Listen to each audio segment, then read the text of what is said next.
Hi, everyone. As John said, I'm Pam. I teach technology. I am, just by way of disclaimer, I'm not a programmer. I've never developed software. I've never worked behind the scenes. I consider myself a Uber user. I love looking at technology, analyzing it from a user perspective, and helping others access technology to make it work for them. So this topic I have a love-hate relationship with. I love it because it is fascinating. It involves the dark web and crime and the psychology of how people try to take advantage of us. Of course, I hate it because I hate the fact that people are snookered and fall into little holes on the internet where they can be taken advantage of. So I'm going to go through what is my presentation that I give a lot to just your average computer user who is concerned about staying safe. I take it from the perspective of trying to simplify it. Those of you, it's a little bit different. I know a lot of you are more expert at what goes on the internet and technology. So I welcome ideas and insights through the chat box. And if you have questions, I really don't mind answering them as we go. As John said, he will kind of decide what to pass through. I don't have immediate access to the questions, so John will be our arbiter of that. All right, so number one thing about staying safe online is it's simply knowledge is power.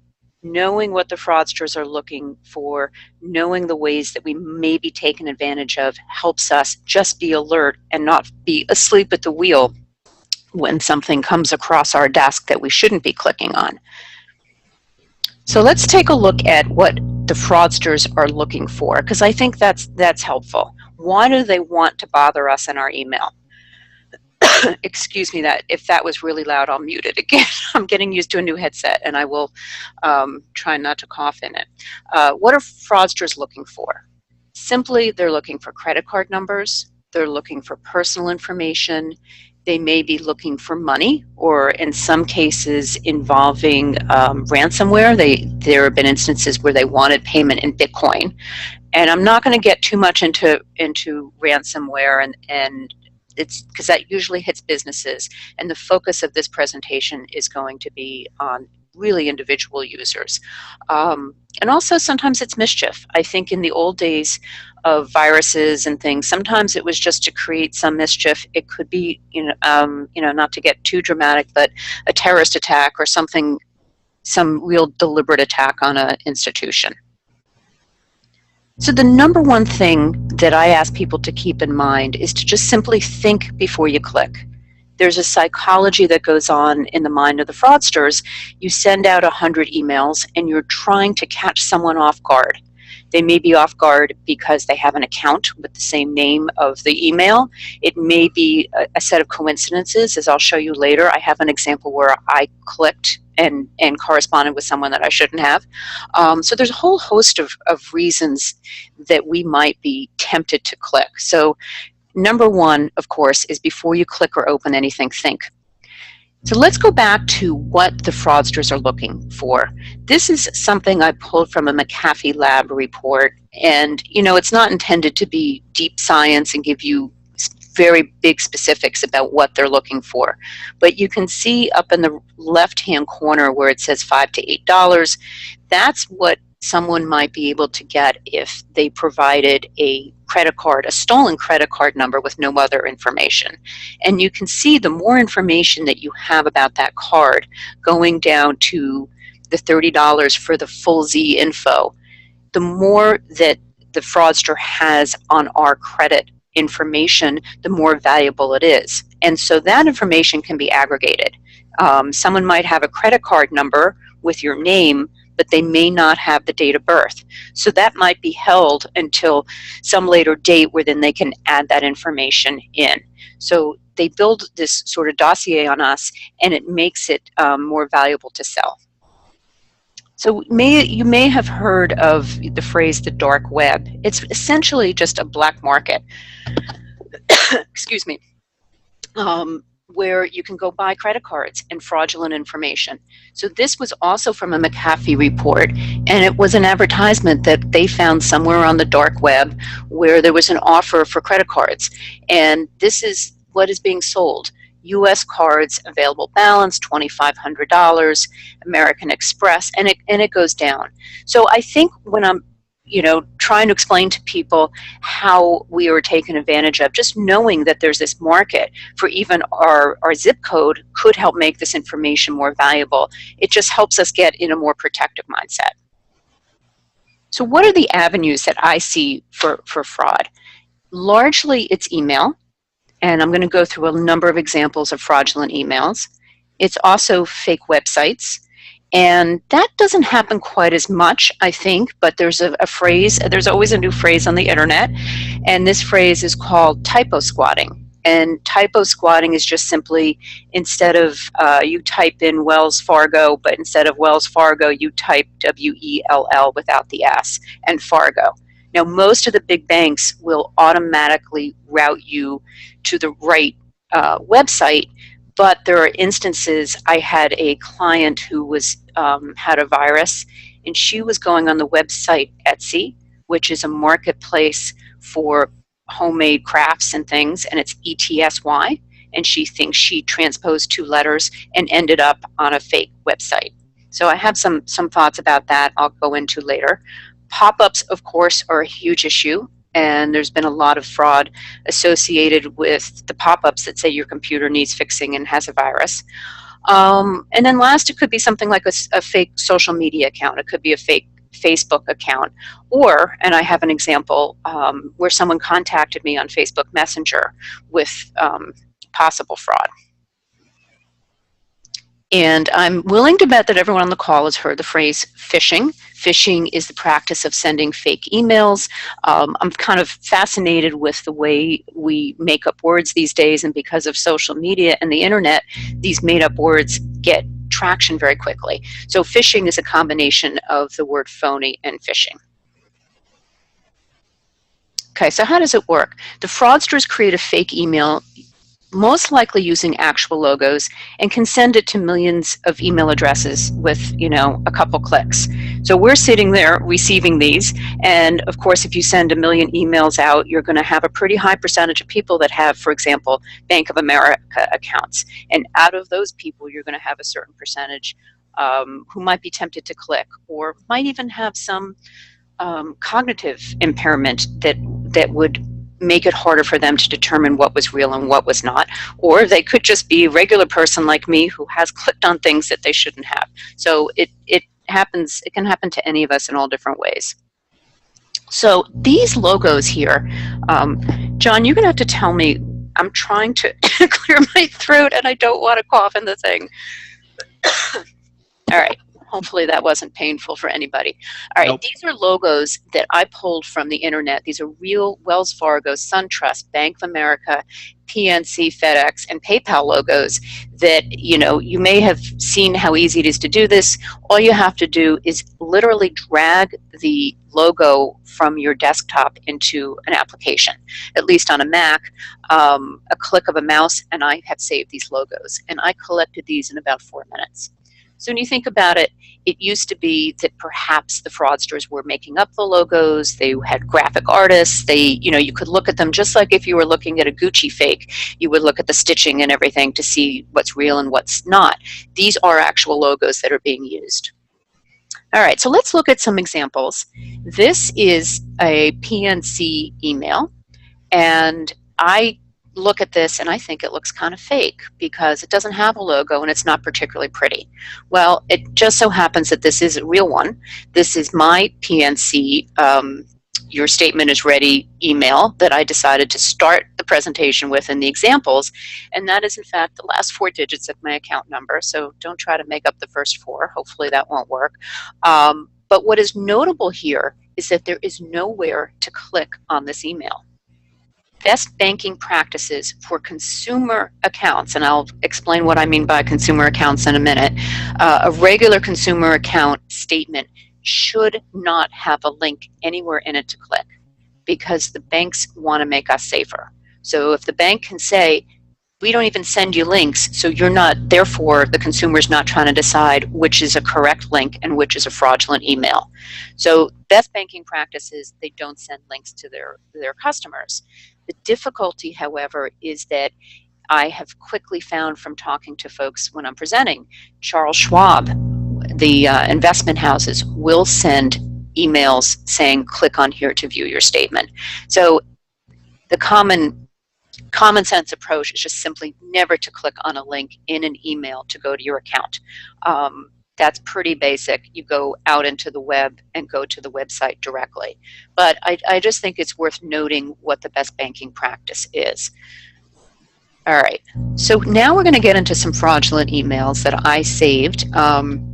Most of these emails end up in my spam folder, and I think you will find the same. So that's great because it helps us avoid the fake emails. The difficulty, though, is that many of us have to go into our spam accounts because they also capture good emails. So I find myself scrolling through there, and I also think that some people may have their filters set differently. I'm on Gmail and I have a Mac, and that works pretty well for me.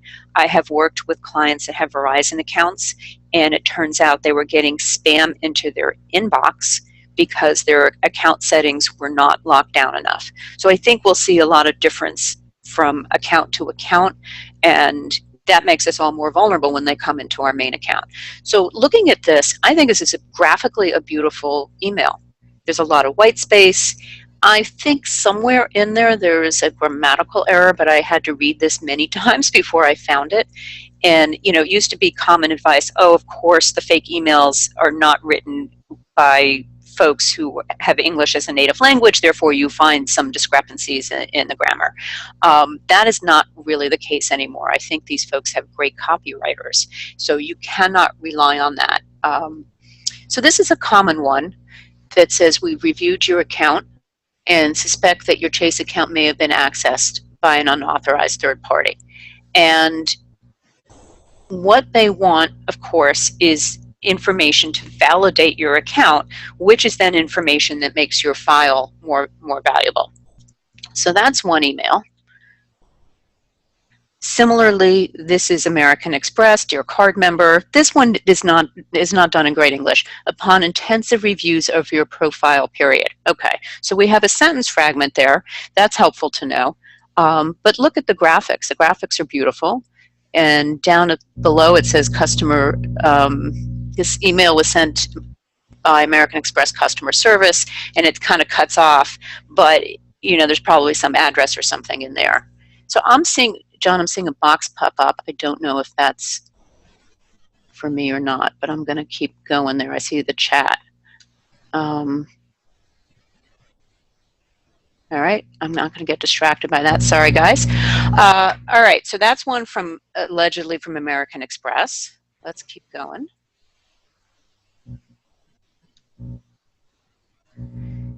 As we're going into the holidays, I think that people are going to be more vulnerable to the package delivery email scam. I tend to see these more from October through the end of the year. You have received an important delivery from UPS customer service. Nobody wants to miss a delivery. People are either expecting packages to be delivered that they've ordered, or they're hoping to receive gifts. So I think that this is something that happens kind of in the fourth quarter of the year. And you can see here, it came into my email box. And looking up at the reply to, it says reply to ups.com. That is not a real address. I'm going to show you some examples of how you can tell whether the email really came from UPS or from American Express. All right, so here's an example. This is a real email that I got from Verizon, and before I viewed my current bill, you can see that I did a little drop down to reveal the actual email address. So of course, the email that you see that pops up, the name that pops up in your inbox, may not be the email that it was really sent from.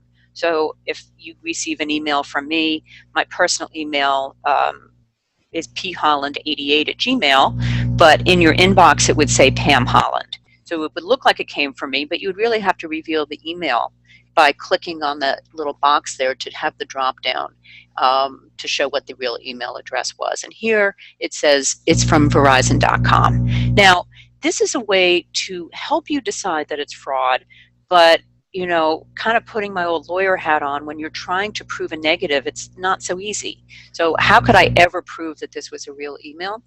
from Verizon, I couldn't. Process of elimination, I might be able to show that it was fraudulent if the email didn't match, but it would be very, very hard to know for sure that it came from Verizon. Even there, it says verizon.com. That's pretty certain, but I would still go out of my email and go into the web browser and go to verizon.com to view that bill. And I don't think this is a good practice. I wish more companies would not send links in their emails, because I think it makes everyone a little bit more vulnerable. Okay, now I'm going to go through a couple of just simple promotions. So this was in my spam folder. Here it's something from McDonald's. It's free food, $100 gift. Why would anyone click on this? Well, $100 is $100, and if you're trying to save money, my guess is, people always say to me, well, what would happen if I clicked on it? And I will at some point take an old computer and make up an email address or something and start clicking to see what happens when I go through, because I would love to have screenshots of that. My guess with this one is it says special bonus enclosed for being a valued customer. My guess is in order to get the gift card, they would probably perhaps want to mail it to me and say $5 shipping and handling, which is well worth paying for a $100 gift card, and then they get your credit card information. So that may be one outcome of clicking on that. Here's Victoria's Secret, same thing, $100 free gift for Victoria's Secret. That may appeal to some, and again, they probably want credit card information to ship that, but I am not entirely sure. This is you can tell it's a different shape. This came from my cell phone. It was a screenshot. And there have been an awful lot of these Dropbox emails, and it said someone sent me a document. Now, I don't know the name Rasika Shetty. I have no idea who that is, so I was not particularly tempted to click. But sometimes they are borrowing the name of someone you know, and I'll give some examples of that in a couple minutes. But I did get fooled by one of these, and this is, I think there are 3 examples I'm going to give where I clicked when I shouldn't. And the time I clicked on a Dropbox, there was an email that had my friend's name on it. I was helping that friend with a suspected virus on her computer. So I get this weird email from her, and I checked in with her and I said, I just got a weird email from you. Did you really send me an email? And she said yes. Well, in fact, she had sent me an email, but it was a different one. So just because of this strange coincidence, I clicked on one of these weird Dropbox emails, even though I had verified it.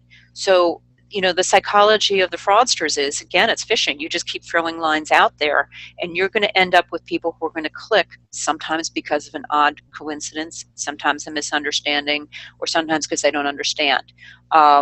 So I did go through that, and I put in my password because I had really verified that she sent me this thing, but she hadn't. So it worked out okay. I went into Dropbox, I changed my password. I don't know what else may have happened there, but that was a little nerve-wracking.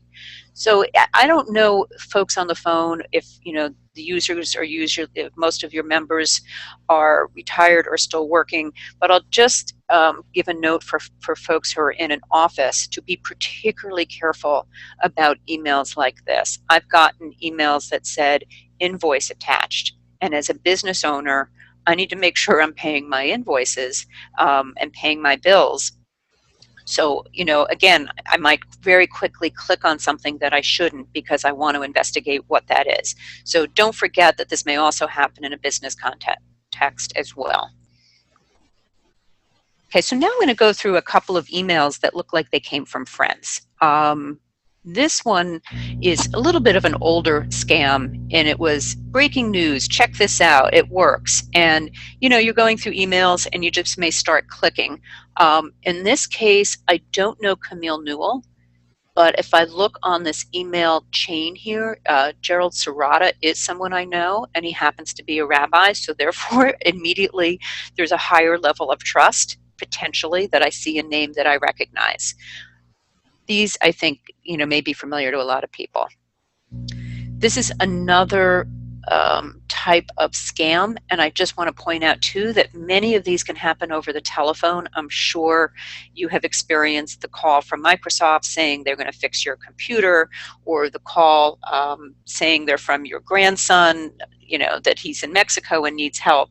So just be aware that these things can happen in many, many different ways.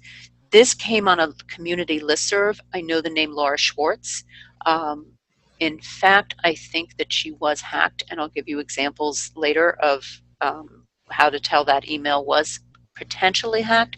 But this is a common one. I hope you get this on time. We're in Turkey. We lost our luggage and our mobile. Please send money. And this went out to a couple thousand people. I think now the community is aware of these. We've had enough of them that hopefully no one will be snookered by this.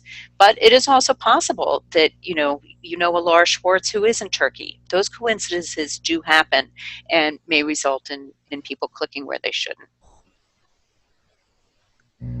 All right, so now I have a couple examples just to drop down. I do have a friend, Catherine Olson, and this looked like it came from her. And when I did a little click up on there, you can see on the blue box, it revealed an email address that had nothing to do with my friend Catherine Olson. So again, a way to tell for sure that the email is fraud and was fake. On the other hand, if it matched and it was, let's say, CatherineOlson@gmail.com, that wouldn't guarantee that it was real either. A lot of times I get asked, well, how do I know? Do I need to go in and warn the person that they were hacked, or do we need to change passwords? My thought on these emails when you look at this is that this person was not hacked. So Catherine, I don't believe, was hacked because it's not her real email address. And I think, the fraudsters are able to just scoop up email addresses and email names from the internet. I know that I've left a footprint out there. I was on my kids' PTA, and at one point my email address was on the website for their school as a contact person. So that email address, or name at least, can be scooped up by people who are scrubbing data and pulling that data in to then use for these types of emails. And they may know people I'm associated with by just doing that data association. So that's how this starts, I believe. I don't think Catherine was hacked. I'd be curious if I have any other opinions there on that. But I think if every time this happened, we changed our passwords, we might be losing our minds a bit. So I'm pretty comfortable that this was not a hack and just simply fraud. And this is also one of the ways that the email filters put things into the junk folder, because that email address is not recognized as someone, it doesn't match. So I don't know what their algorithms are exactly, or their filters, but these emails very rarely will come into my inbox now, at least. And here's just another example. I did a drop down on the McDonald's promotion. No idea. Video, I don't know. I don't know. I'll never know for sure whether there was any offer there or not. But in any event, that email does not look very convincing to me. And here is one more. Heidi Moskowitz sent an email to me, and that very clearly has nothing to do, that email drop down has nothing to do with my friend Heidi. And one more from my cuz. Just to show that Pack Park, don't know what that is. All right, so that was it on email. I don't know if there are any questions on email before I go on, but I guess we can take those at the end. Now I'm going to go on to some other elements of fraud. And this lovely young woman ended up in my Facebook, a friend request I received from her. And I just want to talk about that for a moment. I don't know how many people are on Facebook, but if you're on any social media, there is the potential that you're going to get a friend request from somebody who is fake. And it may be a name that you recognize. It may be someone like this Brittany, who I don't recognize, and I don't have too many friends who try to contact me with pictures with their tongue sticking out. So there was a little bit of an alert. But when I opened her page on Facebook and read her biographical information, she was listed as being from my hometown, which is Englewood, New Jersey. And so that was okay. It's possible I know her from Englewood. But then I looked at who her friends were. And one of the giveaways to me was that she had, I don't know, it was not a huge number of friends on Facebook, but those friends that she did have were scattered all over the world. And you kind of just have to look at the tea leaves and the breadcrumbs to say, what's not quite adding up here? So chances are, in my mind at least, if someone is international and they have a lot of friends, they're going to have clusters. You're not going to have someone like this Brittany that seemed to have a friend in, 30 different countries, one each. So that to me looked like that was fraud. For Facebook, I don't have a screenshot of this because it always changes and it depends on your device, but you can report something like this as fraud. And I do that very immediately. And they usually take pretty swift action on that. So this is one of the few times you actually can do something proactive to get that person, their account, shut down. The other thing is I have had Facebook friend requests or other things, and I'll show you one in a moment, where the person is a real friend or a real picture of someone I know, but the account has been hacked. And I think that that tends to happen more to people who don't use their accounts very often, because my guess is they look for accounts without a lot of activity, because the person who owns that account, the real person, is less likely to notice. Just a theory. So I don't want to scare people off Facebook. I teach a Facebook class. I love it for adults staying connected to one another. I think it's a great thing, but it is something to keep an eye on. Okay, so now I get to embarrass myself. And I think it's really important that I share the fact that, yeah, I've been taken a few times. So I already told you the one example where I clicked on the link in an email that I shouldn't have. And this fascinates me because of the psychology of how they caught me up in it. The picture of the woman there is a real friend of mine who moved to California a number of years ago, who is not on Facebook a lot. So I don't have the pleasure of chatting with her on Facebook. I don't see a lot of information for her. So I was sitting at my desk minding my own business, and all of a sudden this popped up on my Facebook Messenger. And I apologize to those of you that are not on Facebook, but just considered it like an instant message or a chat or even just a text. So there in the white, she says, "Hello, how are you?" Okay, and here is me, Pam, being really stupid. So rather than just saying hi back, I was kind of excited to hear from her, and I think taken aback somehow by the fact that all she said is, "Hello, how are you?" So me being the helpful woman that I am, I decide to fill up the blank space. And rather than just saying hi there, I say, "So nice to see your name pop up." And I start telling her information. Maya's in her senior year, getting ready to be an empty nester. And I look back on this, I'm like, what made me do that? Well, for one thing, it really was my friend Cynthia's picture. For another thing, I think many people have a tendency to want to fill a void and fill that vacuum. So I was more than happy to do it. So I did. Then she writes back, "Good to hear from you. Have you been contacted by the CFDA?" And I immediately, my heart sunk. I'm like, okay, I live inside the Beltway, and I am a lawyer, and I don't know the CFDA. This has got to be a joke. So then you can see I got a little bit quiet in the upper right, and I said, "No, tell me more." And this is the response I got. It didn't really make any sense. CFDA, Facebook CEO, $200,000. I don't know. And so the person said, "Did you get your money?" And I said, I just said, "Did you get money?" Anyway, this went on for a bit.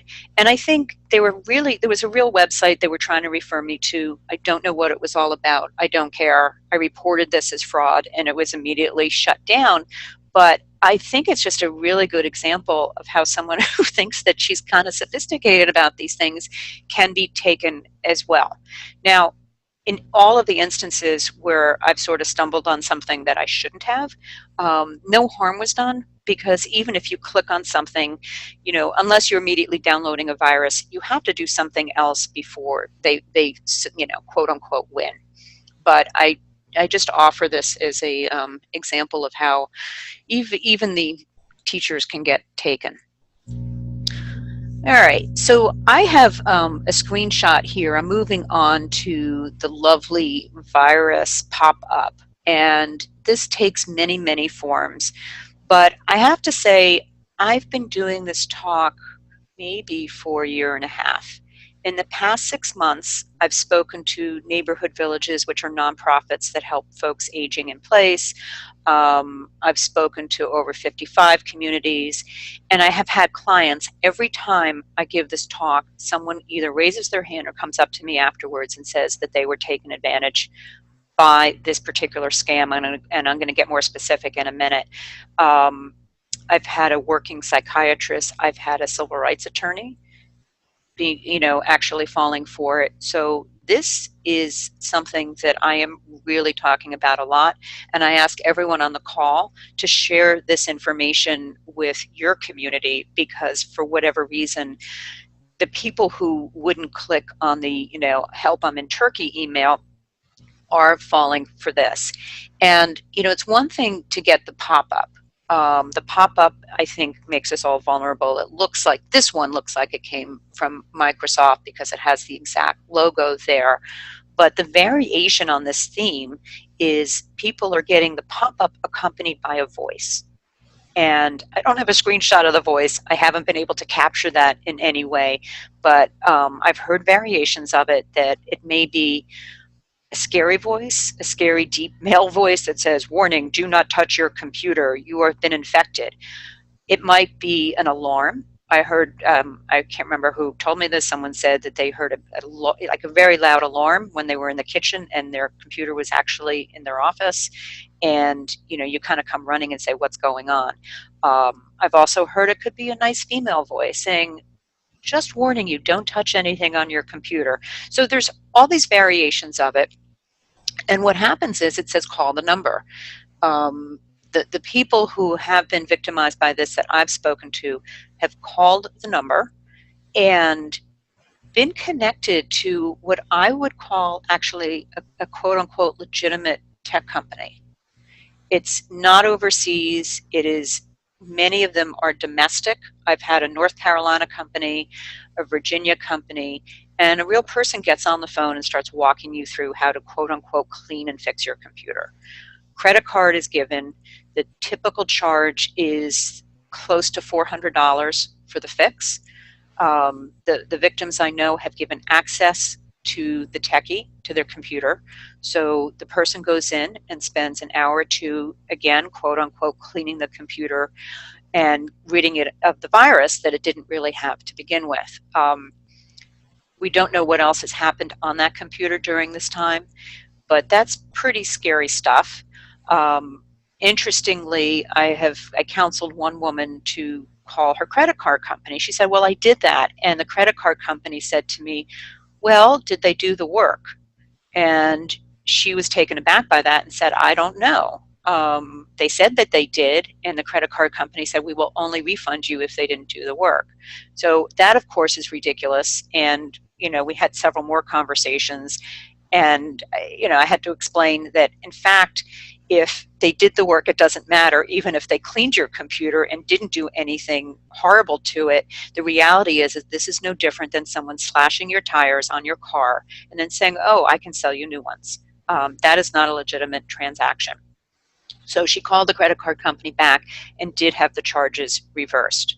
So that is possible. The credit card companies, for the most part, are honoring that. But in any event, I've contacted law enforcement locally in Montgomery County, Maryland, and they're interested in pursuing it. But it's, as you can imagine, it's very difficult. My belief is, for this particular scam, is that the people putting the viruses on the computer and having the voice come on the computer with the pop-up are more or less a referral service. And I think that the local tech companies are paying to get leads. Now, I don't know if they know how it's being done, that it's completely fraudulent, but I at least hope that the companies that are doing the tech work may be quasi-legitimate. It doesn't make this okay in any stretch of the imagination, but that's kind of my belief of how this is happening. And it doesn't really matter. I mean, the reality is that nobody should be doing this, but a lot of people. And so if I speak to a group of 20 and someone comes up to me and says that they've done it, that's a pretty high percentage of folks. So, all right, I've gone on about this enough, but what do you do when you get it? If you have a pop-up like this, hopefully this works. It's shutting the computer down and unplugging it. And since I'm talking to tech users, I can say, you know, you can do on a PC, you can do Control-Alt-Delete and go into your task manager and just shut down your browser, which some people prefer to do because they don't want to lose their work or unplug the computer. When I'm speaking to most groups, the Control-Alt-Delete task manager may not be something that they are comfortable accessing. So they just either unplug it or hold the power button or whatever. And that, most of the time, that will do the trick. What I've circled here, and you can see, is two messages. Each browser is going to be a little bit different, but when you turn the computer back on, you'll usually get a message that says your last browsing session closed unexpectedly. Would you like to restore? The answer to that would be no. You don't want to click on restore session. You want to click on the X, because restoring session has the possibility of opening up that, that pop-up again. Further, I think it makes sense to go into your files and see if anything was downloaded on your computer, to check the file system, sort it by date, and see if there's anything that was added on there at the date and time that this whole thing occurred, and of course delete that. So that's I don't know, this is my worry of the year, is this particular scam. So I'm going to go through, as I wrap up before we take questions, my best practices, and you know, I'm sure that you all have your own ways to keep your computer safe and protected. Of course, keeping software up to date is important, because there are patches and fixes that are released as there are vulnerabilities detected. We all have to balance keeping the software up to date with whether we want to be the first one to update software. I can't bear to update my iPhone or my Mac or anything the day that the release is made, because I'm always concerned that there's going to be some worse trouble in that. So of course, the sooner you do it, the better, but that's usually a balance. This I just talked about at great length. Beware pop-ups that your computer needs to be cleaned or repaired. The only other thing I'll add here is that computers don't need to be cleaned. I think, again, I'm a super user, but I'm not, you know, I'm not a tech developer. But my understanding of how this used to work is that on a PC, when you would delete files, it would leave little gaps, and the computer was not very efficient at cleaning those up. So you would do whatever you had to do to kind of clean that out. Today, I think the computers are doing that for you. So it is a myth to think that the computer needs to be cleaned.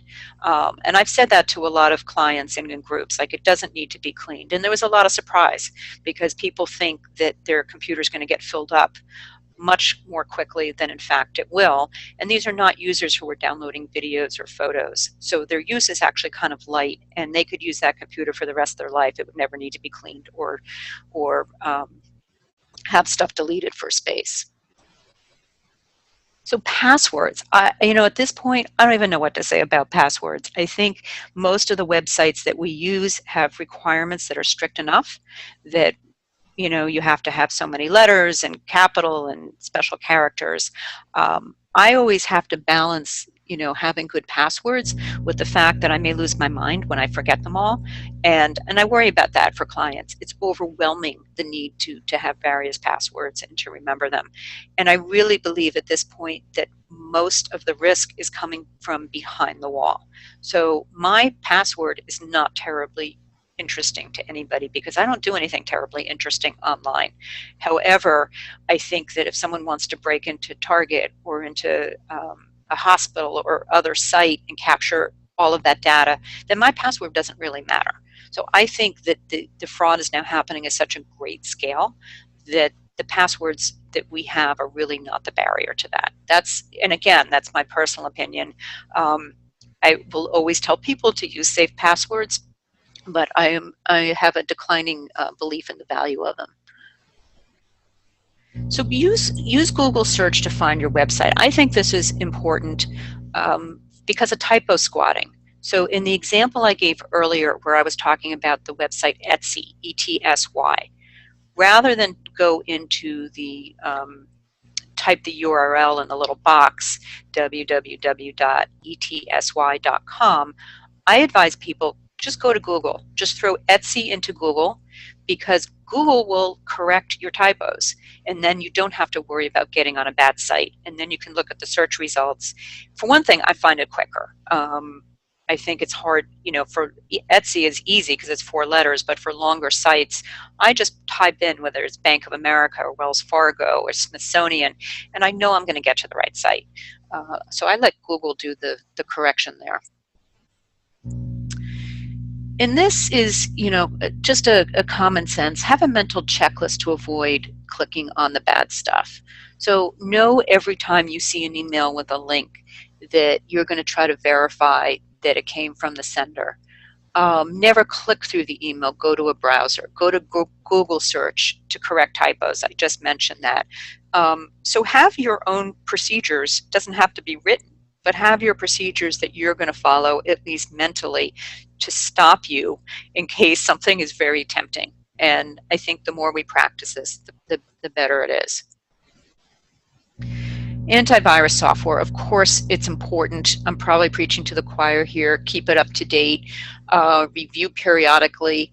And something I didn't actually type in here is know what your antivirus software is. Know if you're using McAfee or whatever the brand is and what it looks like.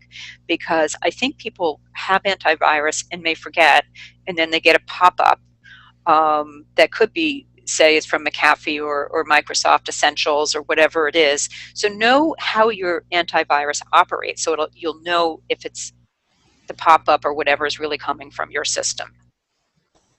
And consumer reports, I recommend that to clients all the time as a great source. I think you can get that usually for free in libraries. And backup, I think this is just a great protection against a virus or your computer, obviously your computer crashing. Backup that has version control. This is particularly important for people in business, but I've also worked with a lot of older adults that have all of their documents. They may have memoirs or papers or other things that are not backed up, and they're running old PCs, and it just really scares me. And realize that it's different. Backup is different from cloud storage. So you could have Dropbox. Dropbox is not complete backup because you don't have a separation of your computer from what's on there. And that's kind of beyond the scope of our chat here. But anyway, backup is important. And then also have an action plan if you suspect a virus. Know what you're going to do. And to me, the fastest thing you can do is just disconnect from the internet, unplug the computer, shut it off. If you have a hard drive backup, unplug it so that hopefully it won't infect that. And just kind of like you were sick, you just want to isolate the incident. I think that was my last item. Nope, okay, forgot about that. And what to do if you have been scammed. I think there's very little, unfortunately, that we can do. But best practices, if something happens that is local, and I don't leave out this possibility even though it's not particularly likely, if you've been a victim of a crime, you can file a police report. Now, if that crime happened from a company overseas, there's very little the police can do, but that is still kind of the first thing you should think about if you've been the victim of a crime. Of course, if a credit card was used, report it to the credit card company. If you think that you've given up your credit card number inadvertently, go for replacement. If you think you've been charged in a fraudulent manner, contest the charges. Change your passwords if you think you've been hacked. I had to do that when I clicked on that Dropbox link. I went in there very quickly and changed that. And I do think that there have been instances, I think Dropbox was one of the companies hacked, and people were advising to change passwords anyway. You can also file a report with the FTC. Many states have Office of Consumer Protection that you can file reports. Will that do anything? I don't think that's going to get you your money back, but you may be helping them track trends in this type of crime. And then also, I had mentioned earlier, look for that file download with the virus. And if you find something in your files, in your downloads, go ahead and delete that. So that's it. Those are my warnings and examples of fraud, including my own. And we have a few minutes for questions, so I'd love to hear your thoughts and questions. Thank you. Yeah, you did a very good job as a teacher. I would say you explained things very well. One person did want to ask, and I know what the answer is to me, is what are your recommendations concerning what to do if you get confronted with ransomware? So ransomware, I'd be interested to hear what you say too, John. I think, it totally depends on at what point in the cycle of ransomware you've been hit. I think it's really, really important, especially for ransomware, to isolate the computer, take it off a server, disconnect it from everything you have. And it depends who you are, I think, what the next steps are. There was a local, I think it was actually MedStar Hospital in Maryland, that was a victim of ransomware. And because of the patient records, et cetera, they had to pay it. And they did not have, they could not kind of fight the ransom. So they had to pay it because they had to free up their system. Of course, you would call law enforcement if it was a serious, you need to pay $15,000. But John, I'm curious what you would say.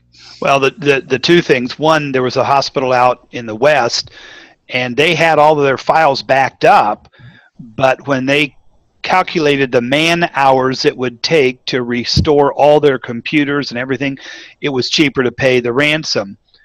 But for our clubs and members, I kind of tell them, if you get hit with that ransom, there's nothing that we can do because we can't break that code.